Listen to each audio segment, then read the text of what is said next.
सोनामुखी, हरड़, मुलेठी जैसी अनेक जड़ी बूटियां और हजारों वर्षों का प्राचीन आयुर्वेदिक ज्ञान इस एक बोतल में समाया हुआ है। कायम टैबलेट, आपकी खुशियों का साथी। भारत के पड़ोसी बांग्लादेश में सियासत की दिशा बदल चुकी है। प्रधानमंत्री की जिस कुर्सी पर अब तक मोहम्मद यूनुस बैठे थे, अब वहां तारिक रहमान है। पड़ोसी मुल्क में सत्ता के साथ साथ अब पीएम का चेहरा भी बदल चुका है। बांग्लादेश अब सत्ता परिवर्तन के साथ भारत संग अपने रिश्ते सुधारना चाहता है। यही वजह है कि शपथ ग्रहण में पीएम मोदी को भी आमंत्रण दिया गया। हालांकि इस कार्यक्रम में पीएम मोदी शरीक नहीं हो रहे, वो बांग्लादेश नहीं गए। भारत की तरफ से लोकसभा स्पीकर ओम बिरला इस कार्यक्रम में शामिल हो रहे हैं। जिस दरमियान बांग्लादेश में नई सरकार का गठन हो रहा है, उसी बीच भारत में एआई इम्पैक्ट समिट चल रहा है। पीएम मोदी ने इसका बीते दिन उद्घाटन किया। इस समिट में शामिल होने और कई अन्य वार्ताओं के लिए फ्रांस के राष्ट्रपति इमैनुअल मैक्रों भारत दौरे पर हैं। पीएम मोदी का आज उनके साथ कार्यक्रम है। प्रधानमंत्री नरेंद्र मोदी मुंबई में ही रहेंगे। फ्रांसीसी राष्ट्रपति मैक्रों से उनकी मुलाकात होनी है और वो भी मुंबई के लोक भवन में। इस दौरान दोनों नेता भारत फ्रांस स्ट्रैटेजिक पार्टनरशिप की समीक्षा करेंगे।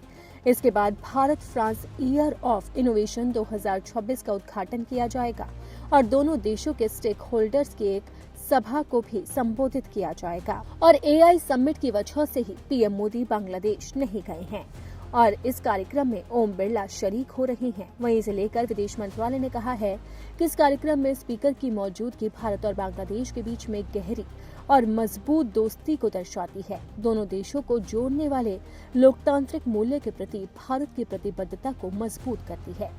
केंद्र सरकार ने लोकसभा स्पीकर और विदेश सचिव को भेजकर ये संदेश दिया है कि भारत बांग्लादेश के साथ अपने संबंधों को सामान्य बनाने और मजबूत करने में कोई देरी नहीं करना चाहता।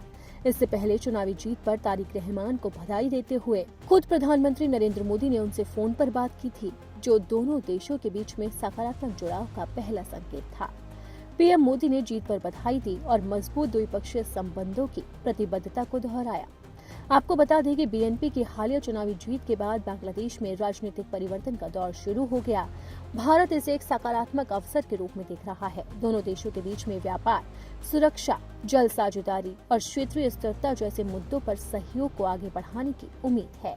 इससे पहले मोहम्मद यूनुस की सरकार में भारत और बांग्लादेश के बीच में तकरार देखने को मिला था, लेकिन अब रिश्ते सुधरते हुए नजर आ रहे हैं क्योंकि तारिक रहमान ने रिश्तों को सुधारने के लिए एक पहल की है और सीधा न्योता भारत को भेजा और भारत ने भी इस न्योते को स्वीकार किया और ओम बिरला की मौजूदगी इसे ही दर्शाती है।